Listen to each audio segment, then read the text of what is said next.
Доброе утро, Стоп Гейм! В эфире Инфакт.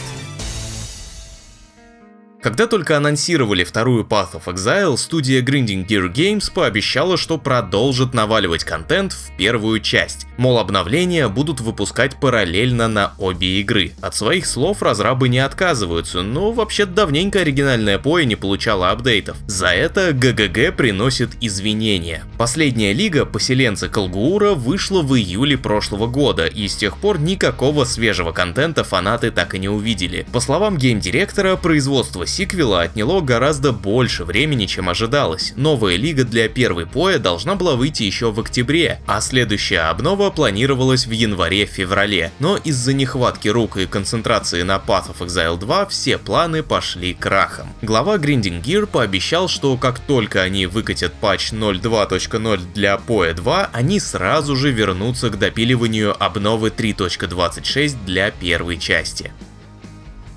Blizzard готовится провести особую, специальную презентацию Overwatch 2 Spotlight. Как гласит запись на официальном сайте, разработчики намереваются представить, цитата, «революционные изменения PvP геймплея». Кроме того, сообщается, что в текущем году игроков ждет самая масштабная переработка игрового процесса за все время. Конечно, все подробности раскроют на трансляции, а она пройдет 12 февраля в 21:00 по МСК на YouTube и Twitch. За просмотр стрима будут раздавать легендарный скин кибердиджея для Лусио.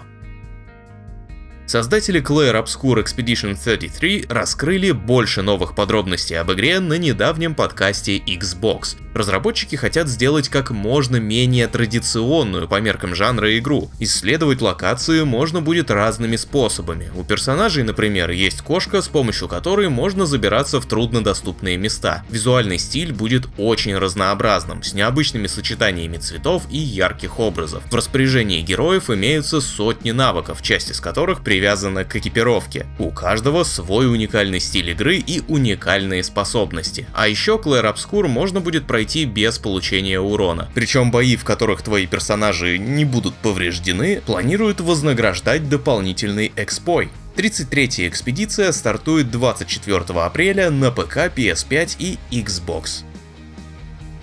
Helldivers 2 стартовала воистину мощно, затем Sony чуть не убила ее требованием привязки к аккаунту PlayStation, последовали скандал за скандалом, тем не менее игра их пережила и до сих пор чувствует себя вполне неплохо, но пользователи по чуть-чуть все-таки убывают, а кто-то поговаривает, что долго ныряльщики не протянут. Сами разработчики уверяют, что бояться нечего, и вообще они будут поддерживать игру до последнего, хоть бы и 10 лет. Главное, чтобы были те, кто будет в это играть и платить за это денежку. Так что, если среди вас есть фанаты, можете быть спокойны.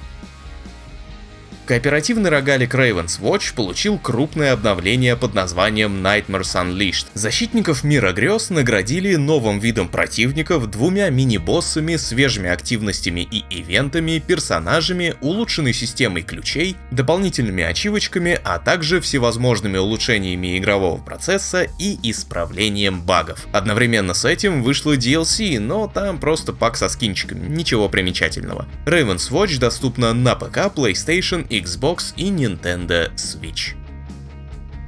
И очередной перенос. На этот раз переезд надумала осуществить Date Everything, симулятор свиданий, в котором роман можно закрутить с чем угодно, хоть с телевизором, хоть с половой тряпкой. Игру уже переносили ранее, теперь же окном выхода назначен июнь. Игра будет доступна на ПК, PlayStation 5, Xbox Series и Nintendo Switch.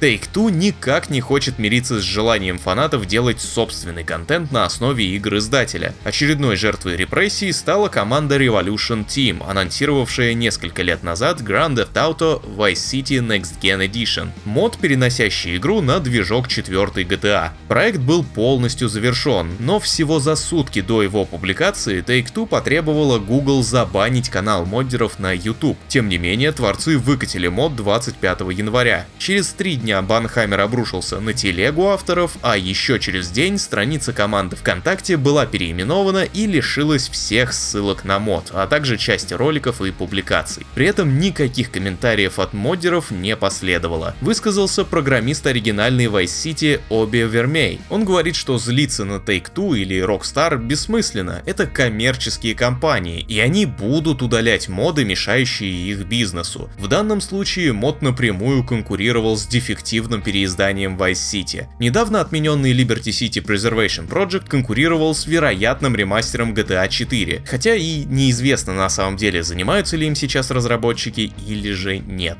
Такие дела.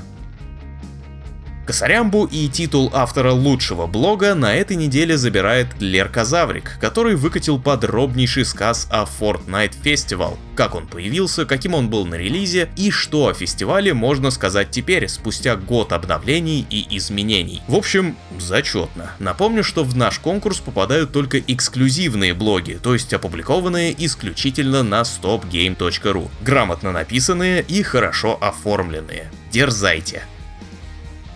И под финалочку новости об околоигровом кинце. Сериал «Ведьмак» вот-вот подойдет к финалу, но несмотря на падение рейтингов, хейт и прочее, Netflix не остановится. Шоураннер Лорен Хисрич заявила, что будет и дальше топить за этот сеттинг. Мол, это конкретное шоу закончится, но приключения Геральта Найн мне лично страшно. В начале января актер Донни Йен принес грустную новость об отмене экранизации Sleeping Dogs. Однако, теперь за адаптацию собрался побороться канадский актер и режиссер Симу Лю, он же Шан-Чи из одноименного фильма Marvel. Актер заявил, что в данный момент ведет переговоры с правообладателями.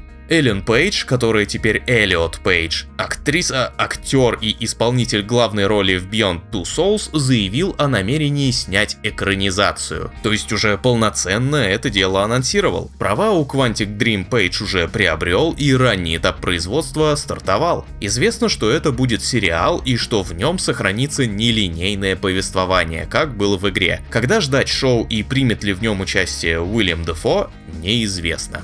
А на этом все. Больше новостей ищите в новостном разделе на сайте stopgame.ru, а в разделе «Читать» обратите внимание на обзор свежего обновления Honkai Star Rail от Кирилла Волошина. Приятного аппетита и хороших вам выходных!